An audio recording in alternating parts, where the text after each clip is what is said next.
நண்பர்களே, புதுசா ஒரு கண்ணாடி ஒண்ணு வாங்கியிருக்கேன். எப்படி இருக்குன்னு பாருங்க. நல்லா இல்லைன்னா ரிட்டர்ன் பண்ணிடலாம். வாங்கி போட்டு பார்ப்போம். நல்லா இல்லைன்னா ரிட்டர்ன் பண்ணிட வேண்டியதான். ஒரு ஒத்தாசைக்காக கூட கூட்டி வந்திருக்கேன். நீங்க இப்ப வேணான்னு மட்டும் சொல்லுங்க, உடனே அனுப்பிடுறேன். இந்த இமோஷனா அதுவுமே ட்ரூ ஒன்லி. எனக்கு சொல்றீங்களா கேமராக்கு சொல்றீங்களா? ஐயோ, ஃப்ரீஸ் டாஸ்கில் பார்வதியை எக்ஸ்போஸ் செய்யும் குடும்பத்தினர்கள். நீ எதுக்கு போய் அவங்களுக்கு வாதாடின? தேவையில்லாத ஆணி. அவளோட லாயல்ட்டி வந்துட்டு கேமுக்கு மட்டும்தான். அவ அடுத்த கடை போறதுக்கு அவ என்ன ஆனாலும் பண்ணுவா.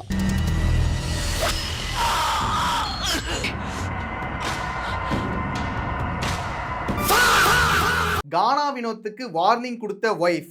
எல்லார்கிட்டயும் டிஸ்டன்ஸ் மெயின்டைன் பண்ணு. பார்வதியின் முகத்திரையை கிழித்த அமித் வைஃப். ஆறு கூட என் பின்னாடி பேசியிருக்காங்க. She has tried to அப்புறம் யார் யாரோட ஃபேமிலி யார் யாரை பத்தி என்னென்ன விஷயங்கள் சொன்னாங்க அப்படிங்கிறதையும் பார்த்துடலாம். and அவங்க வந்து பல பிக் பாஸ் மலையாளத்துல தமிழ்ல எல்லாம் கரைச்சு குடிச்சிட்டு உள்ள வந்திருக்காங்க. சேச்சியோட கேம் சும்மா இல்ல சொல்லிட்டேன்.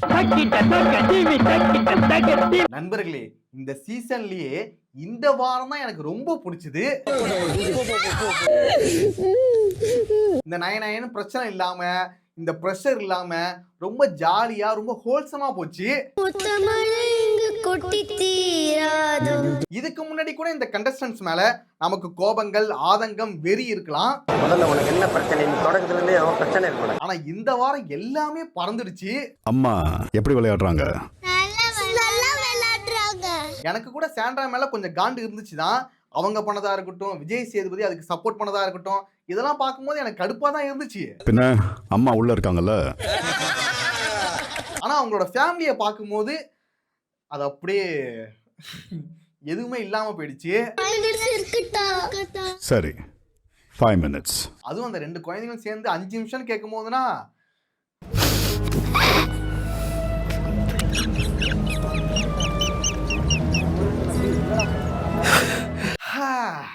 இதாங்க வாழ்க்கை. அப்படி எங்கெங்கே கொண்டு போகணும். அந்த ஆரம்பிச்சு விட்டுட்டு எங்க புகையுதுன்னு சொல்லி அங்க இருந்து வாட்ச் பண்றது, அப்புறம் கிட்ட வர்றது.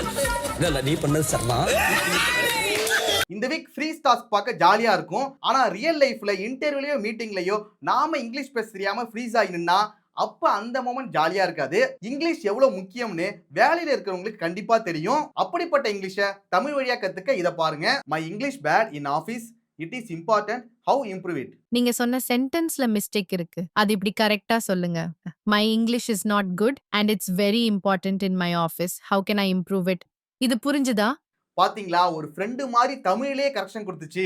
பட் இது கரெக்ஷனுக்காக மட்டும் இல்ல, இது ஒரு டெடிகேட்டட் ஸ்போக்கன் இங்கிலீஷ் கோர்ஸ். இதையே நான் ரெக்கமெண்ட் பண்றேன்னா, நிறைய கோர்சஸ்ல வாட்ஸ்அப் ஆடியோஸ், வீடியோஸ், இ-புக்ஸ் அனுப்புவாங்க. இது பேசிவ் லேர்னிங். இது மூலமா இங்கிலீஷ் நாலேஜ் வேணா கிடைக்கும், ஆனா இங்கிலீஷ் ஃப்ளூயன்சி கிடைக்காது. ஸ்போக்கன் இங்கிலீஷ் இம்ப்ரூவ் பண்ண ஆக்டிவ் லேர்னிங் ரொம்ப முக்கியம். இந்த ஆக்டிவ் லேர்னிங்கை பேஸ் பண்ணி தான் சூப்பர் நோவாவை டிசைன் பண்ணிருக்காங்க. இதுல ஏஐ லெவல் டெஸ்ட் மூலமா உங்களுக்கு தனிப்பட்ட கோர்ஸ் ப்ரொவைட் பண்றாங்க. முக்கியமா குறிப்பிட்ட நேரம் தான் கத்துக்கணும், இல்லனா டீச்சர் வர வரைக்கும் வெயிட் பண்ணணும் அப்படின்னா கிடையாது. உங்களுக்கு பிடிச்ச டைம் அண்ட் பிளேஸ்ல எந்த ஒரு தயக்கமும் பிரஷரும் இல்லாம ஈஸியா இங்கிலீஷ் கத்துக்கலாம். அதோட அன்லிமிட்டெட் ஸ்பீக்கிங் பிராக்டிஸ் இருக்கு.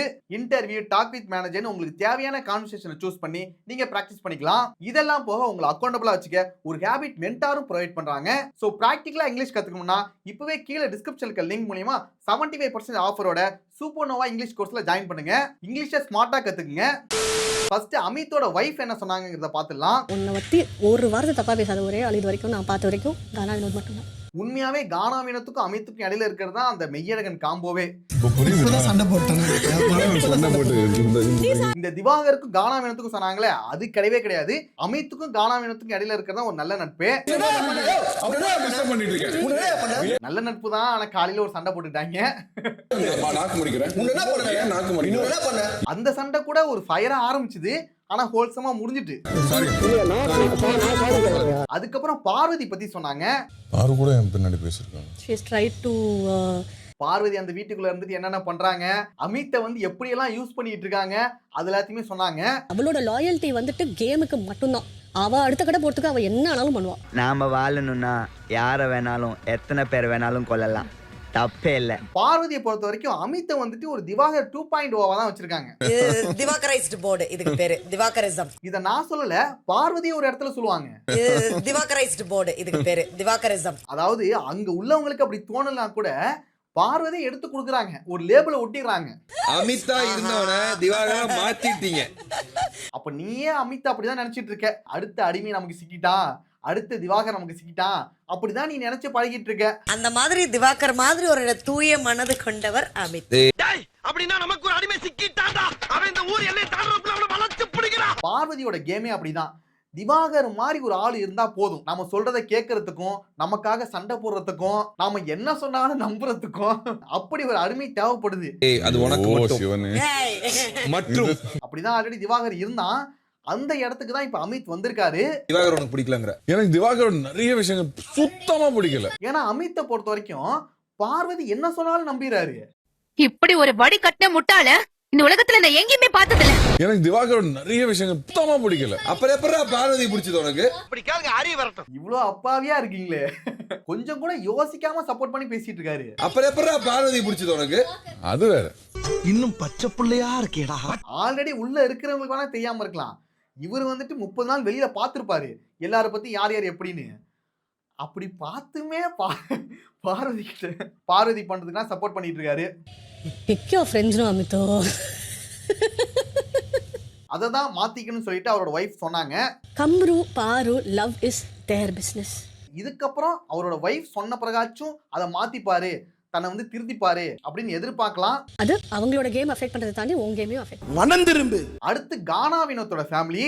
என்ன பாக்குற, சாட்சிக்கு நிறைய வீடியோ மாட்டிடுச்சு என்கிட்ட. இப்போ இருக்கு ஒன்று. உண்மையாவே அவரோட ஃபேமிலி வரும்போது நல்லா இருந்துச்சு. சிமெண்ட் மூட்டை தூக்கிட்டு வந்துக்கிற மாதிரி இது மூஞ்சி. எனக்கு என்னன்னா, ஒன்னு அமித்தோட ஃபேமிலி இல்ல வந்துட்டு கானா வினோத்தோட ஃபேமிலி, இவங்க ரெண்டு ஃபேமிலில யாராவது ஒரு ஃபேமிலி வந்துட்டு 24 ஹவர்ஸ் இருந்தா நல்லா இருந்திருக்கும். இவங்களே 24 ஹவர்ஸ் வந்திருக்கலாம்ல அப்படின்னு இருந்தாங்க. அதை விட்டுட்டு இந்த பார்வதியோட ஃபேமிலி வந்து 24 ஹவர்ஸ் வர வச்சிருக்காங்க. சொல்றதெல்லாம் பார்த்தா பயமா இருக்கு மாப்ள. பயமுறுத்தல மாமா, நடக்க போறது சொல்லு. சை, கடுப்பு தான் ஆகுது. அதுதான் பயங்கரமா இருக்கும்னு நினைக்கிறியா? ரொம்ப எதிர்பார்க்கிற. ஓகே, கண்டென்ட்டுக்காக பார்த்தா அதுதான் பயங்கரமா இருக்கும். ஆனா ஹோல்சமா பார்த்தா இவங்க ரெண்டு பேர் ஃபேமிலி வந்தா நல்லா இருந்திருக்கும். என்ன பண்றது, நம்ம ஆட்களுக்கு வந்துட்டு கண்டென்ட் தானே முக்கியம். என்னையும் தான் சொல்ற. அதுல கானா வினோத்தோட வைஃப் பாக்கியா வந்துட்டு நிறைய விஷயங்கள் சொன்னாங்க. எல்லார்கிட்டயும் டிஸ்டன்ஸ் மெயின்டைன் பண்ணு. அதுல முக்கியமானது என்னன்னா, அந்த டிஸ்டன்ஸ் மெயின்டைன் பண்ண சொன்னாங்க. எதுவா இருந்தாலும் சரி, யாரா இருந்தாலும் சரி. புரியுதா? இதுக்கு முன்னாடி கானா வினோத்துக்கும் அரோராக்கும், அப்புறம் கானா வினோத்துக்கும், அப்புறம் ரம்யாக்கும் அப்படி இப்படின்னு சொல்லி சில கிளிப்ஸை வச்சுக்கிட்டு பிஜிஎம்னா போட்டு ஒன்று பண்ணிட்டு இருந்தாங்கல்ல.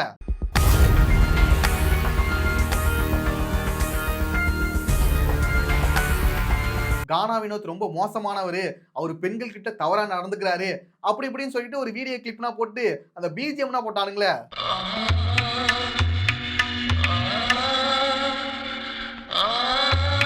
அவனுக்கு எல்லாருக்கும் செருப்படி கொடுக்குற மாதிரி ஒன்னு சொல்லிட்டு போனாங்க. உன்னை பத்தி தப்பா காட்டணும்னு நினைச்சிட்டாங்கன்னா ஒரே ஒரு பிஜிஎம் போதும். வினோத்தை பொறுத்த வரைக்கும் அப்படிப்பட்டவர் கிடையாது.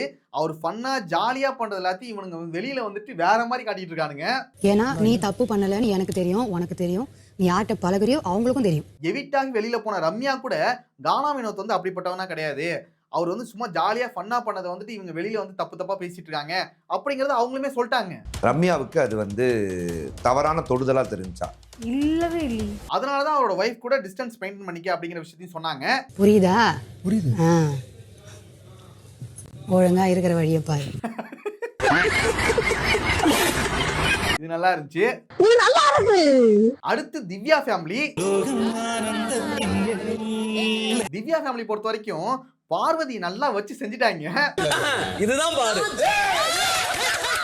அவங்க திவ்யாக்காக வந்த மாதிரியே தெரியல, பார்வதிக்காக வந்த மாதிரி இருந்துச்சு.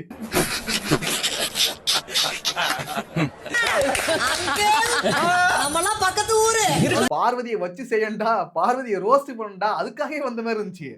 பதில் சொல்ல வேண்டியவர் அவருள்ள, தாங்கள் இடையில் வருவது. அதுவும் திவ்யாவோட அப்பா தான் மெயினா. அப்பப்போ ஒரு கவுண்டர் போட்டுக்கிட்டே இருக்காங்க. என்னுடைய புதல்விதான், மெச்சம் தகுந்த செயல் அல்ல. அதையும் அசிங்கமே இல்லாம பார்வதி மெயின்டைன் பண்ணிக்கிட்டு இருக்கு. மெச்சம் தகுந்த செயல் அல்ல. எவ்வளவு நேரம் தான் பார்வதியும் வலிக்காத மாதிரியே நடிக்கிறது. நானும் வலிக்காத மாதிரியே எவ்வளவு நேரம் நான் அடிக்கிறது.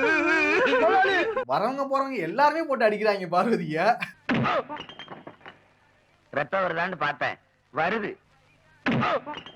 ரத்தம் வருதான்னு பார்த்தேன், வருது. ரத்தம் வர்றதான்னு பார்த்தேன், வர்றது. ரத்தம் வருதான்னு பார்த்தேன், ரத்தம் வருதுப்பா. பார்வதி ஃபேமிலி மட்டும் வந்தா நம்ம நினைக்கிறத தாண்டி ஒன்று நடக்கும்.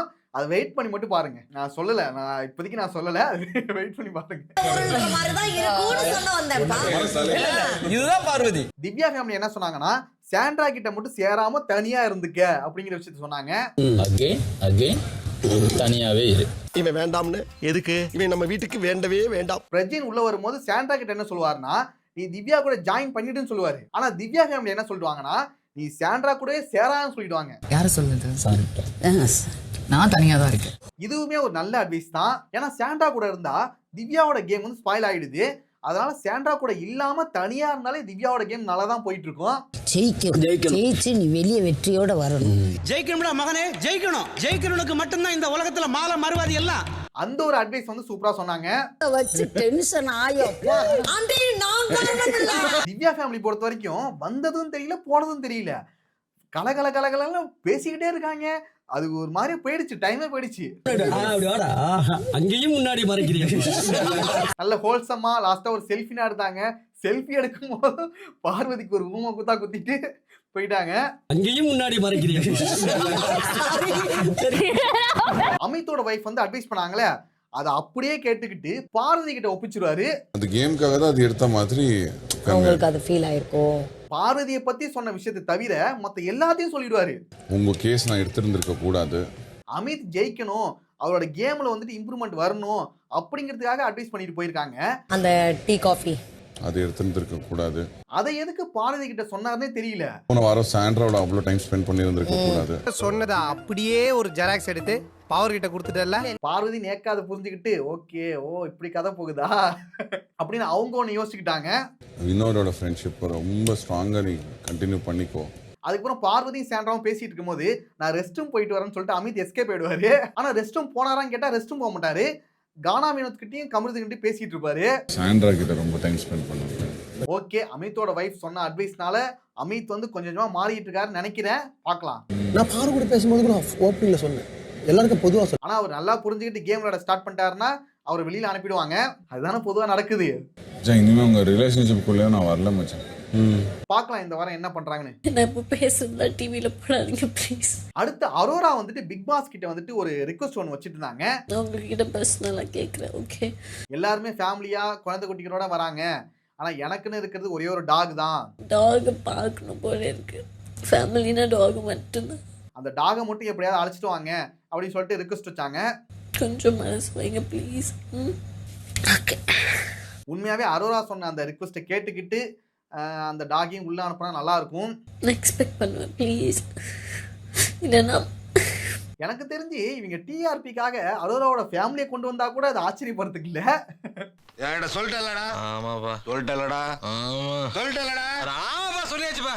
உட்றா 6 மாசத்துக்குள்ள அது உண்டான வேலையை பார்த்துக்கணும்டா. ஆனா என்ன பண்றீங்களோ இல்லையோ அந்த டாகை மட்டும் உள்ள வர வச்சிருங்க, அது நல்லா இருக்கும். நான் உங்ககிட்ட பர்சனலா கேட்குறேன். ஓகே, கொஞ்சம் நீங்க டிஆர்பிக்காக பண்ணா கூட இதையாச்சும் பண்ணுங்களா. அநேகமா நேற்று நடந்திருக்கும் நினைக்கிறேன். பார்க்கலாம். அடுத்து சபரியோட ஃபேமிலி. உண்மையாவே அவங்க ஒரு ஹோல்சமான ஃபேமிலிடா. ஃபர்ஸ்ட் வாரம் எப்படி விளையாண்டியோ அது மாதிரி விளையாண்டு. ஏன்னா சபரியை பொறுத்த வரைக்கும் ரொம்ப நல்லவனா இருக்காரு. உண்மையாவே அவன் நல்லவன் தான்டா.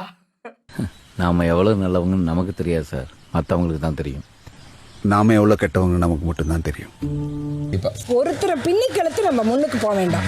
உன்னுடைய அவரோட கேரக்டரே அப்படிதான். யார் மனசையும் கஷ்டப்படுத்தாம இருக்கணும். ஏதாவது ஒரு தப்பு பண்ணிட்டா கூட சாரி கேட்கறதா இருக்கட்டும், அந்த பிரச்சனையை சால்வ் பண்றதா இருக்கட்டும். பையன் நல்ல பையன் கேட்கும்போது எனக்கு ரொம்ப சந்தோஷமா. பார்வதி ட்ரிகர் பண்றதுனாலதான் அந்த சம்பவம் நடந்துச்சு, அது வேற விஷயம். அதாவது அவரோட கேரக்டரே அப்படிதான்னா அதை மாத்தவே முடியாது. அவர் அப்படிதான், இங்கேயும் அப்படிதான், வெளியிலயும் அப்படிதான், எங்கேயும் அப்படிதான். நீ இத்தனை நாள் இருந்ததே எனக்கு ரொம்ப சந்தோஷம். இன்னும் இருப்பேன். நல்லவனா இருந்தா பிக் பாஸ்ல எங்கடா மதிப்பு. எந்த இடத்துலயும் சோர்ந்து போகாத. ஸ்டார்டிங்ல கூட சபரி வந்து ஒரு ஃபயரா இருந்தாரு.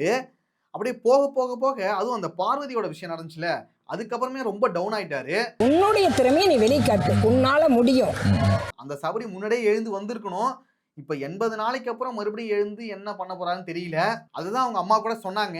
சரியா, என்னைக்கும் கடவுள் நம்ம கூட இருக்கார். இதுக்கப்புறம் அந்த அட்வைஸ்லாம் கேட்டு என்ன பண்றான்னு பார்க்கலாம். 4 பேர் உங்க பையன் நல்ல பையன் கேட்கும்போது எனக்கு ரொம்ப சந்தோஷமா. சபரியா இருக்கட்டும், அமிதா இருக்கட்டும், இவங்கலாம் ரொம்ப நல்லவங்களாவே இருக்காங்க. நல்லவங்களா இருக்கனாலே இந்த பிக் பாஸ்க்கு அன்ஃபிட்டா இருக்காங்க. எனக்கு அது ரொம்ப ஸ்வீட்டா இருக்கு. You run with it. அடுத்து கனியும் அப்படிதான். பாரு, I will circle back to you. கேவலமா மோசமா கேமுக்காக நான் என்ன வேணாலும் பண்ணுவேன் அப்படின்னு சொல்றவங்க எல்லாத்தையும் நீங்க கேமர்னு சொல்லிட்டு இருக்கீங்க. ஆனா நல்லவங்களா உண்மையா இருக்கிறவங்கள திட்டிட்டு இருக்கீங்க. நல்லவனா இருந்தா போர் அடிக்குதுல்ல. ஓகே நண்பர்களே, அவ்வளவுதான் வீடியோ. நெக்ஸ்ட் பார்வதியோட ஃபேமிலி வந்த பிறகு அடுத்த வீடியோல வரேன்.